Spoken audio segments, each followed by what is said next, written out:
first of all, you had to know that you were dealing with limited moves, limited sets. You couldn't do the Civil War, you know. You could do it, but the Civil War took place off stage. You would be in somebody's home while the Civil War was going on. So you had to understand that limited production was there. So that boxed you in your thinking. You could do, one time a novel came out, I read the galleys of it, called They Came to Cordura. And it was a wonderful action tale of a guy in wartime whose job was to go investigate reports of heroism and write reports about them and then go back and then give a medal to this person or not. And it was a trek story. He had to go from here to there. So I talked to Martin about it, and Martin said, "What are you doing? It's not a live show. We can't go out in the desert." And I said, "Well, we could do it. We could do a court-martial.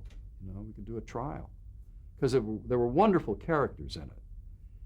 So he said, "Okay, get in touch with the publisher." So I usually didn't do this, but I did it on this occasion. And the publisher was Bennett Cerf of Random House, and I wrote a very respectful telegram. Playhouse 90, we were a big hit then. Playhouse 90 is interested, and They Came to Cordura, and we would like to talk to you about the live television rights, and respectfully, and so on.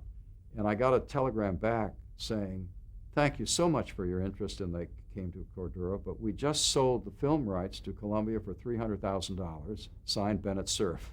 And that was the end of that. That was the last adventure in big publishing that we did. But the writer has to know instinctively, really, or you can learn, that you just can't circle the globe in live television. There were all kinds of stunt shows that were done. In the third or fourth season, John Frankenheimer directed the William Faulkner story, Old Man. It was a wonderful show, but he virtually flooded the CBS studio to get the lake that was necessary to do the show. But the writer has to understand that, and therefore your thinking has to be constrained. You have to get the dynamics of intimate storytelling in intimate sets, and that's very important. The writer has to understand that.